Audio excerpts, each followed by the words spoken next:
एक ओंकार सतनाम करता पुरख निर्भय निर्वैर अकाल मूरत अजूनी सैभम गुर प्रसाद। गुरु नानक वाणी जपजी साहिब। आइए सुनते हैं जपजी साहिब को हिंदी, इंग्लिश और गुरुमुखी में और उसके बारे में ग्रुप डिस्कशन। पता है नहीं, आज रहने दो। वो शायद बॉडी भी कभी कभी वैसे सिग्नल दे देती है, पर मन, मुझे लगता है वहां पर भी मन ज्यादा हावी हो जाता है अपना। नहीं, वो तो ठीक है बात, वही वो तो ठीक है, लेकिन जैसे जिसकी समझ में ये चीज आ गई वो कुछ मैटर नहीं है। आप यदि कुछ नहीं समझ में आ रहा तो खाली भी बैठना कुछ मैटर नहीं होता। खाली भी बैठना आपका ध्यान ही है, क्योंकि आपको उस समय बहुत चीज अच्छी लग रही है, लेकिन एक क्लैरिटी तक पर आना। जैसे ये शास्त्र, मैं ना कल वो इंस्टाग्राम पर देख रही थी, तो उसमें ना 1.5 से 2 लाख की बुक्स की वो लाइब्रेरी दिखाई हुई थी ओशो की। तो उसमें उसमें लास्ट में उसने अपने जो जीवन में कहा कि ये सब व्यर्थ हो गई, व्यर्थ हो गया। जब सत्य को जान लिया तो सत्य के आगे इनकी कीमत कुछ भी नहीं है। तो वो स्टेज जैसे आती है तो हम शरीर और मन को तो कुछ भी मैटर ही नहीं करता। आप इस समय कुछ भी कर रहे हैं नहीं कर रहे, कुछ भी मैटर नहीं है, क्योंकि ऐसा कोई प्रोडक्टिविटी हमारे करे हो भी नहीं रही है, ऐसा कुछ नहीं है। लेकिन एक स्वयं के दुख से या सुख से पार जाने के लिए ये स्टेज जो आती है, उसमें ही तो जो एक आनंद वाला जो उन्होंने कपिल देव जी ने बोला, तो वो चीज़ बिल्कुल मतलब ऐसी परफेक्ट बोली, लेकिन वो चीज़ होती कहाँ है हमारी। हम तो खेल को भी तो गले की घंटी बना लेते हैं परेशानी का, उससे वो जीत गया, वो उस बच्चे ने ज़्यादा, इवन स्कूल के उस पे भी लेवल पे भी जो खेला जाती है चीज़, हम भी करते थे। शाश्वत हमारा बास्केटबॉल में था, हम भी उसको कहते थे कि जो है तू इसमें कोई सी चीज़ में तो तू परफेक्ट हो जा, ऐसे करके बोलते थे उसको कि एक चीज़ तो तू जो है वो करके कर ले। तो वो हमें भी नॉलेज नहीं थी इस चीज़ की। अब जैसे जो सत्य का तो स्थान ऐसा है ना कि जब आपका मन शून्य पे चला गया तो आप जो काम करेंगे वही परफेक्ट होगा। आप जिस भी चीज़ को करेंगे वह परफेक्ट होगा। इम्परफेक्ट तो ईगो है ना, इम्परफेक्ट ईगो है वो ईगो। इवन इसको खेल में यदि देखो तो पहले वो जो था कि जैसे इन लोगों को जो कुछ भी मिलता था, कैसे वो जैसे जैसे इंसान वो होता गया ना, वो जैसे हमारी ग्रीड ज्यादा आ गई। अब वो क्रिकेट के गेम के साथ भी इतना पैसा अटैच्ड है, हर चीज में करोड़ों में ये लोग खिलाड़ी वो मिलता है, बिकते हैं उतने में। तो वो जहाँ पर वही वो फिर ग्रीड आ गई ना। तो पहले ये था कि जैसे जी वो खेल रहे हैं, ठीक है, आप देश को रिप्रेजेंट कर रहे हो, उतने तक हो, पर वो शायद वही वो प्लेजर इसलिए होता था। वो 1982 की एक बार ये टीपी आई थी कपिल देव के उसमें शो में, तो उसमें भी वो किस तरह से उनके बीच में एक प्लेयर्स के बीच में भी वो अटैचमेंट होती थी और होड़ नहीं होती थी। तो वो जहाँ पर वो ग्रीड आ गई, तो आई थिंक वो हर चीज में ही हो गया। इंसान अब ग्रीडी ज्यादा हम होते जा रहे हैं जैसे जैसे आगे बढ़ते जा सब रहे ना हैं। खत्म कर दिया वो चीज़ तो, हाँ खत्म हो गई पूरा प्लेजर। तो जो प्लेजर की जो स्टेट की जो बात हो रही है, जैसे कहते हैं ना कहते हैं कि ये इससे भी जी भर गया मेरा, पैसे रुपए से भी जी भर गया। तो वो स्टेट जो आती है वो तो राजा जनक वाली स्टेट हो गई ना, जिसको आपके अपने कार्य में कोई, और एक भिखारी की भी हो सकती है वो स्टेट। वो भिखारी चाहे बेशक अब भीख भी मांग रहा है, लेकिन उसकी भी स्टेट राजा जनक जैसी हो सकती है, क्योंकि वो अंदर से उसकी कामना नहीं है कोई भी चीज़ की। मतलब पहले लाइन में लगने की कोई कामना नहीं है, वो लाइन में लगा ही नहीं, उसने पहले ही रिजेक्ट करा हुआ है लाइन को। तो ये स्थिति आध्यात्मिकता से आती है।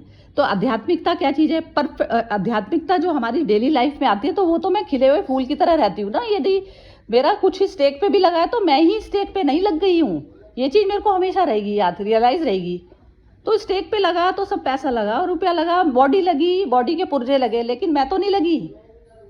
तो वो जो आई बस वही है। परफेक्ट आई पे तो बहुत कोई कोई होता है जो जाता है, तो तभी तो करोड़ों में गिनती पे, हाथ में गिनती पे गिने जाते हैं ये लोग जो होते हैं ऐसे।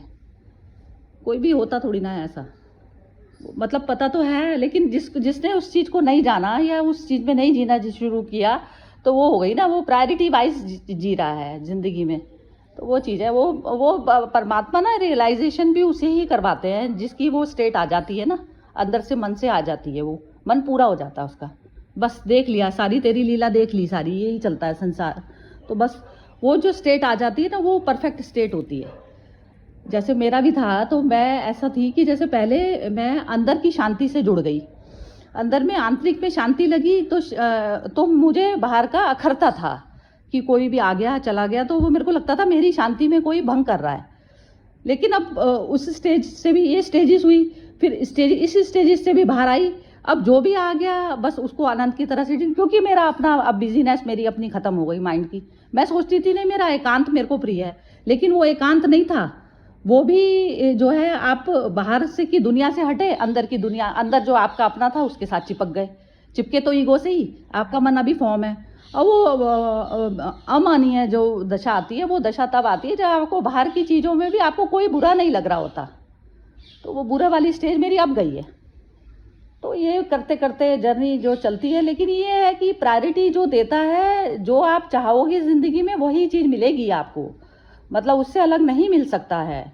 तो ये चीज़ है। तो जिसने इसकी वैल्यू जानी है ना, तो वही समझा है, और वो मौन हो गया। मौन इसलिए हो गया कि वो कहता है बकने से और बोलने से कोई फ़ायदा नहीं। बुद्ध तक मौन हो गए थे, बोलते हैं ब्रह्मा विष्णु मनीष, मतलब कहानियाँ हैं ये तो, चलो कोई बात नहीं।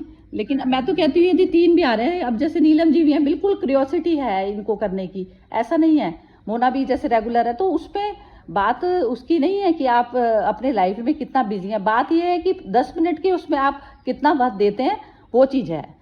तो मैं तो बुद्धिमान, मैं ये नहीं कि ये पर्टिकुलर इसी चीज़ को अटेंड करने वाले को बुद्धिमान कह रही हूँ। बुद्धिमान वह जो एक्स्ट्रा ऑर्डिनरी बुद्धिमान वही व्यक्ति है जो परम से जुड़ गया, बस। बाकी मेरी नज़र में तो सब जो है, सब जो जैसे कहते हैं ना, संसार की कीचड़ को ही भोगने को तैयार बैठे हैं, चाहे उसमें अंबानी आ गए, चाहे कोई और आ गया। ये जो कपिल देव जी जो थे, बोल रहे थे कितनी सिंप्लिसिटी से और कितना अच्छी तरह से बोला है। वो चीज़ पता चलती है। देखो, आपको सबको अच्छी लगी वो वीडियो, तो एक सिंप्लिसिटी सबको अट्रैक्ट करती है, लेकिन हम कॉम्प्लिकेटेड उस पर जो है पाथ पे चलते हैं, जान के चलते हैं, जान के। ये चीज़ है, बिल्कुल ऐसा ही चलता है। चलिए शुरू करते हैं आज का। तो मोना तुम स्टार्ट करो। कल जो हमने किया था 26 किया था, तो 27 से आप पंजाबी बोलना शुरू करो, और फिर उसके बाद में पढ़ते हैं। एक सेकंड, पेज नंबर 176।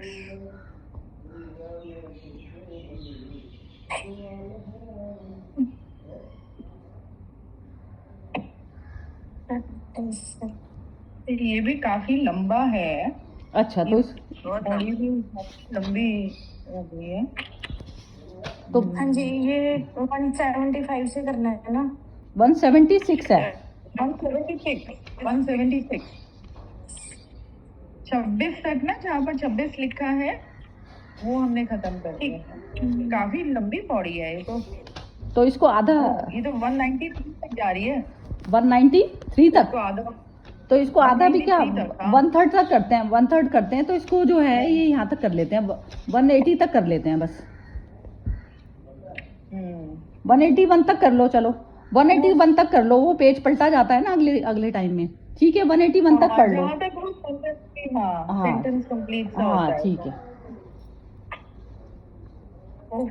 ਉਹ ਦਰਵਾਜ਼ਾ ਇਹੋ ਜਿਹਾ ਹੈ, ਉਹ ਘਰ ਕਿਹੋ ਜਿਹਾ ਹੈ ਜਿਸ ਵਿੱਚ ਬਹੀ ਕੇ ਪਰਮਾਤਮਾ ਜੀਵਾਂ ਦੀ ਪਾਲਣਾ ਕਰਦਾ ਹੈ। ਅਨੇਕਾਂ ਹੀ ਸੰਗੀਤਕਾਰ ਸਾਜ਼ ਵੱਜ ਰਹੇ ਹਨ ਅਤੇ ਪਰਮਾਤਮਾ ਦਾ ਜਸ ਗਾ ਰਹੇ।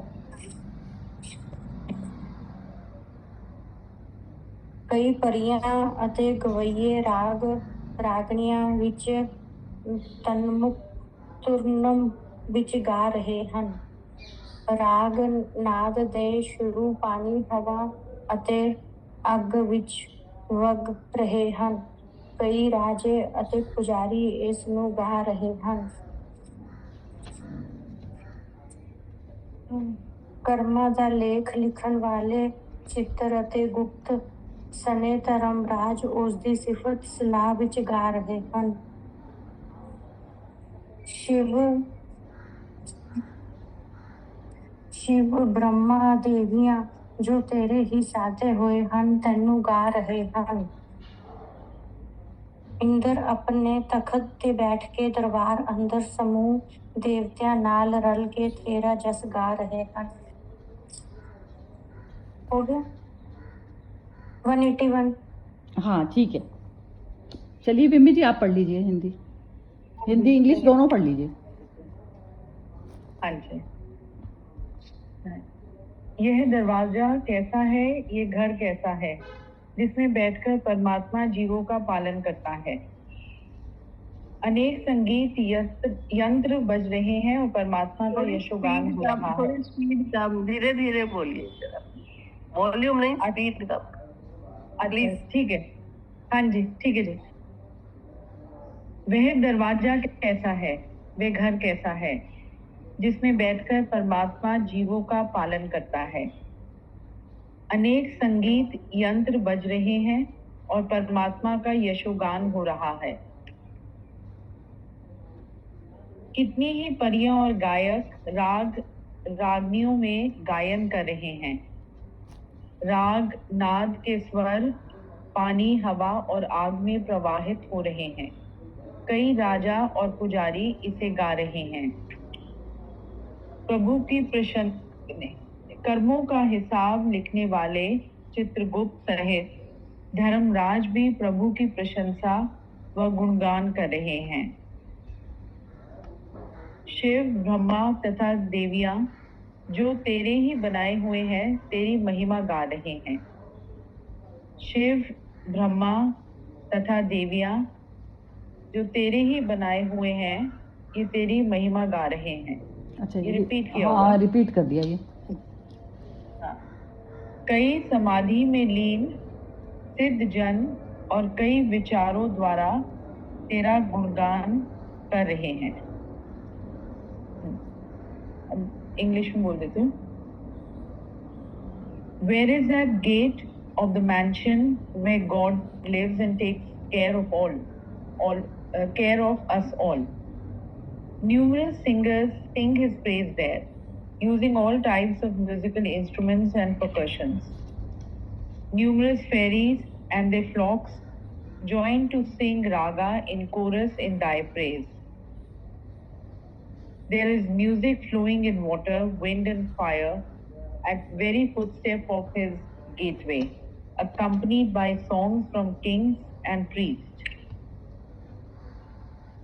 The deed writer Chitragupt and supreme judge Dharma also sings the praise of the Lord. Shiva, Brahma and the goddess sing the beautiful melody in his praise. Indra and other gods assemble together to sing the praise of the Lord. The holy men in deep meditation and all the saints sing his praise in contemplation. हाँ इसको define भी करेंगे, ये आप करेंगी नीलम जी, आप define करेंगी इसको। जय श्री कृष्ण। हाँ जी। इसमें शुरू में ये बताया हुआ है, आपको लाउड बोलना पड़ेगा थोड़ा सा, और लाउड बोलो आप। आप ठीक है? हाँ अब आ रही है आवाज? हाँ ठीक है। हाँ जी, इसमें है कि कैसा घर है और कैसा दरवाजा है जहाँ से प्रभु हमको हमारे लिए इतना कुछ करते हैं। वो बैठा हुआ वहीं से ही इशारा कर रहा है और सारा संसार चल रहा है। तो सरप्राइज इसमें बताया गया है।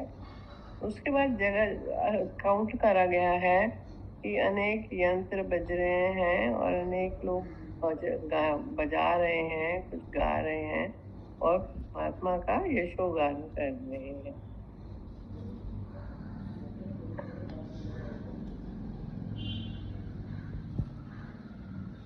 कितने ही परियां और राग रागनियां ये सब काउंट करा गया है। और नाद के स्वर पानी और हवा आग में प्रवाहित हो रहे हैं और कई राजा लोग और कई पुजारी लोग भी इन सबको गा रहे हैं। ये सब काउंट ही करा गया है, इसमें कुछ एक्सप्लेन करने वाली बात नहीं है कि कौन कौन प्रभु का गुण गा रहे हैं। चित्रगुप्त जी और धर्मराज दोनों प्रभु की प्रशंसा के गुण गा रहे हैं। इसके बाद है शिव, ब्रह्मा, देवियां तथा और भी इंद्र वगैरह जो देवी देवता सारे हैं वो सब मिलके प्रभु का गुण गा रहे हैं। और यहाँ पे धरती पे कई समाधि में लीन हैं कुछ लोग, और वो समाधि में जो उनको विचार आते हैं उन विचारों को प्रकट करके डिस्कस करके वो प्रभु का गुण गा रहे हैं। एक बार नाम लिए गए हैं कि सारा एक तरह से सारा ही पूरी जो कायनात है वो तुम्हारे गुणगान में, इसकी समरी यही है। यही हाँ जी, ठीक है, बढ़िया बढ़िया। हाँ जी, विमी जी बोलिए। हाँ जी, हाँ, इसमें वही कि जैसे जब शुरू में ये सारी अभी तक जो हम करते आए हैं ईश्वर की महिमा का ही, कि उसकी जो कृपा है वो अपरंपार है, और उसकी क्रिएटिविटी के ऊपर, उसके थॉट के ऊपर, जैसे कि जो लास्ट हमने पढ़ा था कि उसके ऊपर ही कोई क्वेश्चन कर रहा है, वो वहाँ की वो महामूर्ख है। तो वही हर जगह जैसे एक संयम, एक एक्सेप्टेंस का, एक ग्रैटिट्यूड के भाव से आगे बढ़ते हुए अब यहाँ पर ये क्वेश्चन है कि मतलब अब तुम जैसे अभिभूत हो गए हो एकदम उसकी कृपाओं को ना, जैसे when you are counting his blessing कि अच्छा वो इतना दे रहा है, देन अब वो क्वेश्चन कि वो कहाँ रहता है, कि मतलब उसका घर कैसा है, उसका वही दरवाजा कैसा है, वो कहाँ, मतलब अब जैसे और उसमें अब एक और क्यूरोसिटी ऐड हो रही है कि वो यहाँ पर, और फिर वहां पर ये है कि जैसे वही कि अनेक संगीत बज रहे हैं, मतलब सब कुछ वहां पर आनंद ही आनंद में ही है। तो जो ये म्यूजिक बज रहे हैं सब उसकी महिमा गा रहे हैं, जैसे शिव, ब्रह्मा, वो सब कुछ। तो इससे मुझे एक वो गाना भी वो याद आ रहा था, और वो मैं उसके लिरिक्स ही खोल रही थी, जो था कि ये तेरा घर ये मेरा घर, किसी को देखना होगा तो पहले, वो जो भी है इसमें, ये घर बहुत हसीन है, ये घर बहुत हसीन है। तो वही है कि जब आपका जैसे आपका परमात्मा से मिलन हो गया, मतलब आपने वो जो ईश्वरीय गुण है, आप जब सेंटर पर एस्टैब्लिश होके वो सब कर रहे हो, शून्य होके कर रहे हो, और जहां पर आपका परमात्मा, तो आप उसके घर में ही जैसे प्रवेश कर गए हो, और वहां पर सब कुछ आनंद ही आनंद है। तो इस गीत में भी जैसे है कि ये तेरा घर ये मेरा घर, तो तेरा और मेरा वहां पर रहा ही नहीं, वो हमारा जब हो गया घर, तो वो घर बहुत हसीन है। तो और सब कुछ ही आनंद है वहां पर। तो ये वहां पर जो है कि वही डिस्क्राइब किया गया है इसमें ना, वो हैरान, हाँ, कोई दूसरा है ही नहीं। जब दूसरा ही नहीं है तो फिर सब कुछ ही वही सचित आनंद वाली आप स्थिति में पहुंच गए हो एकदम। इसमें वो हैरान हो रहा है कि प्रभु कहाँ बैठा है और कहाँ से कैसे ये सब कर रहा है, हैरानी बताई। हाँ, हैरानी में, और फिर उसमें खुद भी रियलाइजेशन हो रहा है मेरे कि जब वो सब कुछ आनंद में देख रहा है, तो वही रियलाइजेशन है कि जब तू अलग ही नहीं है ऐसे, जब तेरे अंदर ही वो है, तो वो अंदर झांक, और वहीं पर सब कुछ वो घर भी उधर ही है, तेरे अंदर ही है, और वहीं और उस घर में सब कुछ इतना आनंदमय है। हाँ, तो उस पे ये था ना, जो मैं अपना घर जो अलग करके बैठी थी, मान रही थी, वही मेरे उसकी बाधा थी ना, तो वो मेरा घर अपना बना लिया था, कुछ लोगों का बना लिया था। तो वो जब मेरी वो सीमा खत्म हो गई, तो सीमा रहित वाली जो दायरे में मैं आ गई, सीमा जहाँ पर है नहीं किसी चीज की भी, तो सीमा नहीं, वही हो गया जो वही ईगो का बिल्कुल खत्म, ईगो ने प्रवेश कर गया परम में, तो उसमें सारी एक्सेप्टेंस हो गई सारे जगत की। तो वहां पर ही संगीत और नाद बजता है आपके कर्मों का। हाँ, और मेरे को तो वो हर चीज में है। जैसे जब हम, ठीक है, जब ये मोदी जी या कोई इस तरह के वन वर्ल्ड का वो इस तरह से देते हैं, क्या है, वन वर्ल्ड वन कुछ है, वन यूनिवर्स, या वो या जब मैं वसुदेव कुटुंबकम बोलते हैं, वसुदेव मतलब, हाँ, नहीं, वसुदेव कुटुंबकम, और एक वन वर्ल्ड वन कुछ और भी, मतलब वो इंग्लिश में कुछ है।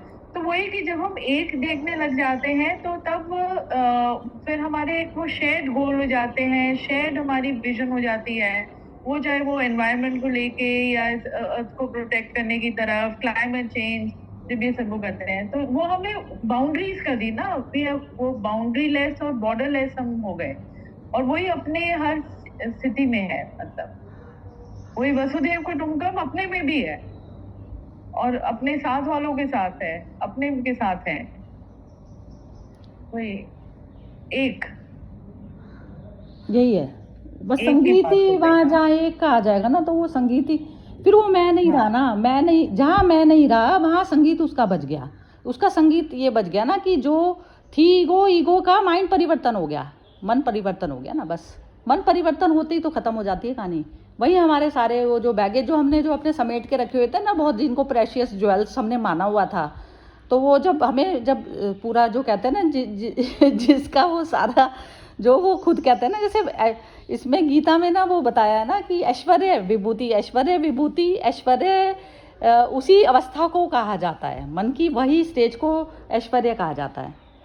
तो वो ऐश्वर्य वो नहीं होता कि सांसारिक जो है ऐश्वर्य आपको मिल जाते हैं उससे जुड़ने पर, ऐसा नहीं होता। ऐश्वर्य विभूति मतलब परमात्मा ही मिल गया, आपको शांति मिल गई, बस शांति जहाँ पर मिल जाती है वो परम ऐश्वर्य वाली दशा होती है। क्योंकि आपको दुनिया की चीज़ों में इकट्ठा करके तो सिरदर्दी एक हासिल होती है ना, बस आपको बर्डन लगती हैं चीज़ें सब, तो जब बर्डन वाली अवस्था आती है तो उसके बाद में वो वाली अवस्था भी आती है।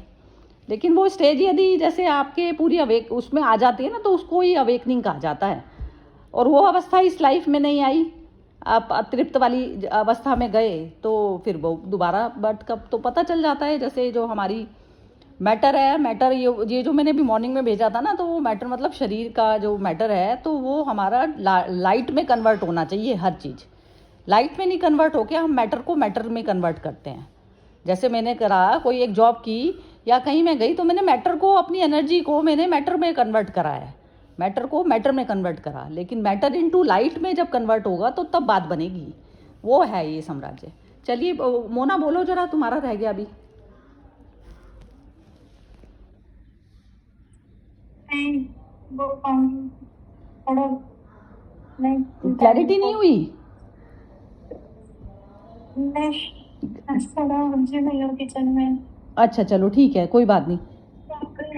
हाँ तो नीलम जी ने तो बोल दिया, बिम्बी जी ने भी बोल दिया। चलिए ठीक है, फिर ख़त्म कर देते हैं आज का। तो अच्छा ही रहा सेशन तो मेरे ख्याल से जितने भी हैं, लेकिन उस पर मेरे को लगता नहीं है कि जैसे क्लैरिटी अपने को भी होती है। दूसरी आपने जो बिम्बी जी ये करा है ना, जैसे कभी कोई चीज़ उठाने में, तो जैसे सब तरफ से मेरे को ऐसा लगता है जैसे रामकृष्ण परमहंस की जैसी यात्रा चल रही है अपन लोगों की।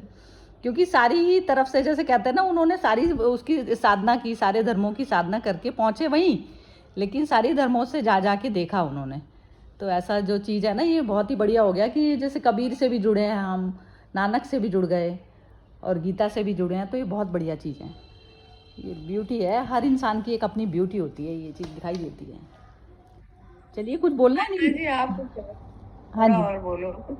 अच्छा मेरे पास, ललिता जी। हाँ जी मैं क्या इसमें तो मैं तो बोल चुकी, वो ना मन की, बस मुझे तो ना बार बार यही लगता है जैसे ना प्रैक्टिकल लाइफ में, आप बुक्स का तो नहीं, मैंने भी पढ़ा भी बहुत और ऑडियोज़ भी बहुत सुने। मेरी ये 12 साल से चल रही है कंटिन्यूसली, जब से मदर गई तो वो उसके बाद से चली। तो जीवन में व्यर्थता दिखाई देने लग गई। तो व्यर्थ के बाद में ना एक स्टेज अब ऐसी आई है कि व्यर्थ भी नहीं लगता, सारा कुछ उसी का ही है। तो उसको फिर किस तरीके से आपको ठिकाने लगाना है, उसमें अपना ईगो ना रखते हुए, ईगो तो चली ही जाती है एक्चुअली। जब आपका मन भर जाता है तो ईगो तो चली जाती है। फिर आप जैसे कहते हैं ना, जो वस्तु जहाँ पर स्थित होनी चाहिए वो वहाँ पर आप ठिकाने लगाने, तो सम्यक स्थिति आ जाती है। तो सम्यक स्थिति से ऊपर कोई स्थिति मनुष्य योनि में आप नहीं प्राप्त कर सकते। तो वो चीज़ होती है, उसमें मर्ज हो गए आप। तो वो चीज़ जो वो स्टेज है ना, वो स्टेज में बस उसमें कंटिन्यूसली रहना होता है। अब आपका बोध जैसे ही हटा, आप संसार के उसमें आए, किसी की कोई बात बुरी लगी, अच्छी लगी तो वो रही, वो मन पर चोट लगी, कोई हल्की फुल्की लगी, पहले ज़्यादा लगती थी अब हल्की लगी, अब हल्की के बाद में ऐसा हो गया कि बिल्कुल ही नहीं लगती। तो बहते पानी की तरह से ज़िंदगी को लेना आ गया। तो बस यही है कि मुझे लगता है ये क्लासेस जैसे जीवन की होती है ना, तो ये वैसे तो इंसान अपने अनुभव से भी सीखता है, ऐसा नहीं है जो जिसने नॉलेज नहीं ली वो नहीं सीखेगा। अनुभव बहुत ज़्यादा चीज़ें सिखा के जाते हैं, लेकिन बुद्धों के अनुभव हम इसलिए लेते हैं कि हमारे पास टाइम लिमिटेड है। टाइम मतलब ये जो बॉडी हमें मिली हुई है और ये कितने साल तक जीनी है, तो उससे पहले हम उस अवस्था को जान लें। मनुष्य योनि तब सार्थक है बस। उसके बाद में दोबारा आए नहीं है वो मैटर नहीं करती चीज़। लेकिन ये जैसे कहते हैं ना, हम सोए और उठे तो हम भूल तो नहीं जाते ना, कुछ भी चीज़ हम भूल नहीं जाते कि हमने क्या चीज़ हमने रात को पढ़ी थी। तो वो चीज़ ऐसे जन्म मृत्यु का खेल ऐसे चलता है, तो हम भूल नहीं जाएंगे। तो जहाँ तक हमारी क्लास पूरी हो गई है, तो वहाँ तक के जहाँ तक के हमारे एक्सपीरियंस हो गए, अनुभव हो गए, तो अनुभव से उसके ऊपर की स्टेज पे ही जाएंगे। अब कोई मनुष्य नीचे प्रकृति इसको चीज़ों को महत्व दे रहा है, जिसकी संसारिक चीज़ों की में बुद्धि लगी पड़ी है, तो उसने महत्व यदि उसको दिया है तो वो गार्बेज है आपका। तो आपने कूड़ा पकड़ के ही गए और आप नेक्स्ट बर्थ में भी उसमें ही जाएंगे, क्योंकि आपने कोई ऐसे अपना जागृति के लिए कोई कदम नहीं उठाया। तो ये जितने भी बंदे अब रेगुलर जैसे आते हैं, तो ये यही कहा जाएगा कि जागृति की तरफ पर जो आप बढ़ रहे हैं, तो आपने समय का प्रॉपर यूटिलाइजेशन किया, बजाय कि उसको समय को बर्बाद करने के। और जो मनुष्य संसारिक इच्छाओं में लिप्त होकर ही जिसका जीवन चला जाता है, तो उसने तो जैसे कहते हैं उसने आंख भी नहीं खोली, उसका तो जन्म भी ही नहीं हुआ। तो जो जन्म वाली जो अवस्था है वो सबसे ज़्यादा बढ़िया और आनंद की स्थिति होती है। उसमें मुझे नहीं लगता कि जो संसार के जो बहुत ज़्यादा जो रिचेस्ट लोगों में भी आते हैं, उनके अनुभव और वो सब भी मैंने सुने हैं। टाटा ये जो इनका था ना, ये जो कार बनाते हैं, इनका भी सुना मैंने, और कई बार कई लोगों के सुनती हूँ। लेकिन है ना, उनकी भी जो ईगो की जो पार की जो स्टेज होती है ना, वो बुद्धों की वाणी हो जाती है। तो बुद्ध कोई कोई बन पाता है, वो आएगी उनकी बर्थ, वो आएगी, वो धर्म पुण्य में उसमें लगाते हैं, सब चैरिटी में लगाते हैं, अपने फंड सब कुछ करते हैं। लेकिन फिर भी जो स्टेज, जो बुद्धत्व वाली जो स्टेज आती है, वो एक अलग स्टेज होती है कि उसमें बुद्ध की वाणी और आपकी वाणी में कुछ फ़र्क नहीं रह गया। वो टाइम का फ़र्क होता है कि आप उसमें जन्म में आप अपने जो आपने कुशलता जिसमें हासिल करी, तो आपकी वाणी में वो चीज़ झलकेगी। लेकिन बुद्धत्व की जो वाणी होती है वो बिल्कुल अलग होती है। उसमें कोई उस कैटेगरी में आ पाता है, बहुत विरला जैसे कहते हैं ना, कोई वो आ पाता है। तो आप लोग बोलिए, 5 मिनट अभी बचे हुए हैं। हाँ जी, बिम्मी जी, नीलम जी, आप ही बोलिए दोनों। कोई आप लोगों को कैसी अनुभूति होती है अब? जैसे आप बिम्मी जी की, तो जैसे अब जो इन्होंने अभी जो आज की जो कमेंट दिए हैं, तो आज की कमेंट से बिल्कुल मतलब उस चीज़ को फील कर लिया है, तो वो चीज़ है बस। और मैं तो कहती हूँ कि इसको यदि आप विल पावर से अपनी, और उसमें यदि आप सतत रहने की कोशिश करें, तो वो आपके जो काम है, जो भी आप प्रोफेशनल लाइफ में जो जीते हैं ना, तो उसमें भी चमक जो है ना, वो आपको खुद को नहीं है, लेकिन दूसरों को भी। जैसे कहते हैं ना, एक फूल की सुगंध है, तो जैसे एक फूल खिला तो उसकी सुगंध आपको मिलती है, तो ऐसे सुगंध होती है हमारे अंदर भी। तो जो मटेरियल वस्तुओं में जो लिप्त होते हैं, उनमें से बदबू आती है, और जो इस तरीके से अंदर से जो बिना कामनाओं के शून्य होते हैं, तो उनमें खुशबू होती है। और वो खुशबू को वो प्रतीत करने की जो वो होती है ना स्टेज, वो वही कर पाता है जो खुद ऐसी अवस्था में होता है। तो वो आनी चाहिए वो मतलब परमानेंट आनी चाहिए वो चीज़। तो वो जो खुशबू होती है ना, वो इंसान जो डिटेक्ट कर पाता है ना, तो आप समझ लीजिए कि बस वो मतलब पता चलने लगता है। तो वो चीज़ ना, जैसे मेरी सिस्टर में आने लगी थी। सिस्टर जो थी वो मेरी मदर जब जा रही थी ना, तो उसने बोला कि जैसे ये तो गंगा जमुना हो गई हैं, और वैसे जो है इनमें खुशबू आ रही है, ऐसे करके बोला उसने कि ये यहाँ पर सारे अब मतलब आए हुए हैं, जो है इनको लेने के लिए आए हुए हैं। और डॉक्टर ने कुछ ऐसा नहीं बोला था कि चली जाएंगी, लेकिन वो चली गई हैं उसी समय। तो वो मैं ऐसा समझती थी, मुझे समझ नहीं आई थी ये चीज़ उस समय कि वो कौन सी उसकी बात कर रही है, और ऐसे उसको कैसे पता चला। लेकिन जब आपकी खुद की अवस्था वैसी होती है ना, तो तब आपको पता चलता है। जैसे कोई संसारिक बहुत ही वैसा जो खराब उसमें जो कोई लिप्त है ना, तो वो पहले तो सामने कुछ कर नहीं पाता है, और लेकिन जब सामने आता है, सामना पड़ता है, तो वो भी खिलने लगता है। जैसे वो मनुष्य खिलने लगता है, या फिर आपको पता लगने लग जाता है कि इसके अंदर क्या भरा है। तो ये चीज़ें आपको सेंस होने लग जाती हैं। तो ये सिद्धि कह लो, शक्ति कह लो, ये सब चीज़ें, लेकिन आपके खुद के क्लीन हुए बिना नहीं आएगी वो चीज़। जैसे ही आप क्लीन, वो कहते हैं ना, आपने वो एसिड टेस्ट है, वो अग्नि वाला वो टेस्ट, जैसे सीता अग्नि वो थी, प्रवेश किया, तो वो अग्नि में आप खुद प्रवेश करके ही जान पाते हैं वो चीज़। जब मैटर को आपने मैटर होते हुए में भी डिज़ोल्व कर दिया पहले, वह स्टेज होती है ऊपर की। जरा ये जो आप वो कह रहे हो ना, वही प्री मॉनिशन का या सिक्स सेंस जिसे हम कहते हैं, कि जैसे वो कुछ होने से पहले ये कभी कभी वो आभास सा हो जाता है। तो मुझे लगता है कि ये भी वही हर चीज जो है अनुभव से, अब जैसे हम संतों के भी सुनते हैं, उनका जो वो भी सब कुछ जो वो बोल रहे हैं वो जो अपने अनुभव से, और उनका वो जो अनुभव है वो सिर्फ उसी जन्म तक लिमिटेड नहीं है जो हमें दिख रहा है। वो है ना कि हमारी जो ये कर्मों की जर्नी है वो एक से दूसरे से चलती ही रहती है। तो वो कितनी वो पार कर चुके हैं और अब वो उस लेवल पर हैं। मतलब एक ही वो कहते हैं ना, जीवन में आप सब कुछ नहीं, मतलब उस स्टेज पर जब कई को लगता है जैसे विवेकानंद जी उसमें पहुंच गए, तो वो उतना वो सिर्फ वो 32 साल की उम्र में ही नहीं, उसके आप भी पीछे पहुंच गई कितना बिम्मी जी। ये जैसे जो डिस्कशन चल रहा है ना, ये जो डिस्कशन चल रहा है ये उसी की चर्चा चल रही है। जैसे जो आप अपने मन के उससे तो बोल रही है ना, जहाँ पर आप खुद स्वयं बैठी हैं वहीं से बोल रही हैं, वहीं से निकल रही है ना वाणी आपकी। तो यही तो नानक की चर्चा है, यही तो बोला है आज के श्लोक में कि उसके राग रागिनी गा रहे हैं उसके। तो जैसे आपने अपने मन की अवस्था बताई, नीलम जी ने अपनी बताई, तो वो यही है, यही गान है। ये आज का श्लोक हमने प्रैक्टिकल में किया है, बेसिकली प्रैक्टिकल में हुआ। ठीक है नीलम जी, आप बोलिए, कुछ बोलना चाहती हैं तो। श्री कृष्ण, मैं बस सिर्फ ये कह रही हूँ कि अब ना नेगेटिव चीजें उतना असर करती नहीं है, नुकसान उतना करती नहीं है। हाँ। अभी लगा भी, गुस्सा आया भी, तो थोड़ी देर बाद फिर वो मेरे को बेटा जरा ये कर दे, और वो जब फिर नकली नहीं करती हूँ तो सर फिर मैं उसको बेटा कह के उसको मैं समझाने लग जाती हूँ, बेटा ये ऐसे कर। अभी हस्बैंड ने कुछ कह दिया तो 2 मिनट बाद फिर मुझे लगता है इनको पहले मैं खाना दे दूँ, इनके लिए कुछ कर दूँ। जब वो मुझे गुस्सा करते हैं किसी वजह से, आप से बाहर हो गए मान लो, मुझे उनके ऊपर करुणा आती है। अपने ये नहीं लगता कि मुझे मेरी बेइज्जती होती है, मुझे नहीं लगता। चेंजेस आ रहे हैं और आगे भी। बहुत अच्छा, अब दिखने लग गया ना ये। चलो, बहुत ही सुंदर रहा आज का सेशन, तो मुझे लगता है सबसे ही बढ़िया रहा। चलिए खत्म करते हैं आज का। जय श्री कृष्णा। Yeah.